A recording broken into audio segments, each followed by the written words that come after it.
utterly very disrespectful of me to speak back to my father. And I request that issues regarding my family or what my father did in his capacity, I cannot speak anything more to what he said. However, like I've told you, I had a conflict between my personal beliefs and public responsibility. I believe for my actions, I was only fulfilling my official duty as the guild president. But it is very indisciplined of me to respond to my father, and I request we narrow my discussions elsewhere rather than family. Thank you. Lastly, I want to clarify on the photographs circulating on social media of me and Mzee Museveni. These pictures were taken while I was on my official duty as guild president.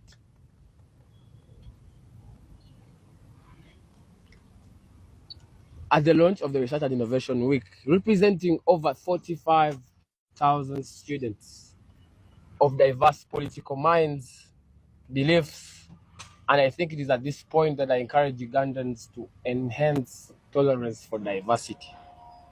Unfortunately, they have started the storm among the general public, my family, and students. Some opportunists are also using them to tell blatant lies for their benefit. Makerere University is a public institution, and General Museveni, by virtue of his office as stipulated in Article 99, subsection 3 of the Constitution of the Republic of Uganda, which vests executive authority in him to be responsible for the welfare of the citizens and safeguard the Constitution and laws of Uganda, among others. Ugandans must know that in hierarchy and the tree of administration at Makerere University, Mzee Museveni is the visitor on top of the chancellor and the chairperson for the university council.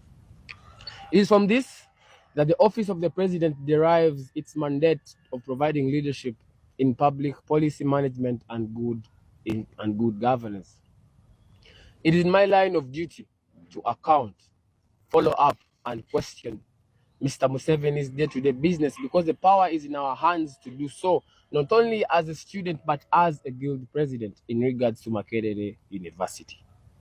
Relenting from my duties as a guild president of this institution makes me a populist, not an executor. As a moralist in the same sense, I am equally disturbed by the prevailing injustice in our country, which is attributed to the current regime. However, in my line of duty, I find myself sharing the same workspace with government officials. Lest we forget, I am guild president because of the will of God and that of the students of this great university who are my electorate. That means I must put students' interest above my personal and political beliefs.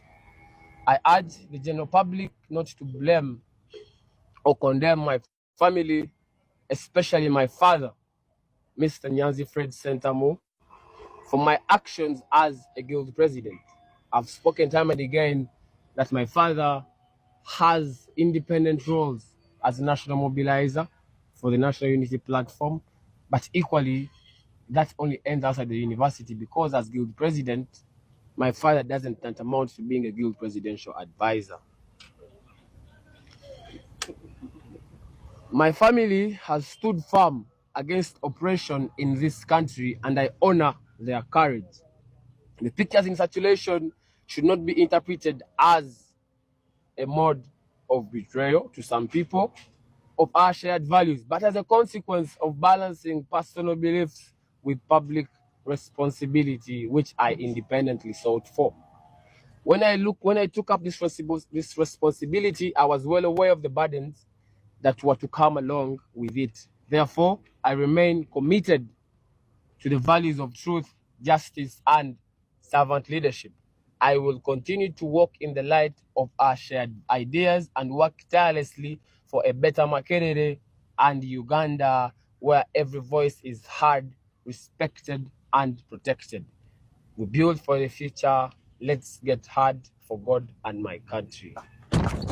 tebina wabiwo webindeka kubanga nabadde nkola buvunaanyizibwa bwange era ndowooza bwe kindeka nti abayizi essaawa eno bamativu n'enkola yange ey'emirimu kubanga nabakiikiridde era nga kyekyo kye basinga okwetaaga. Taatawo ayagala weetondere.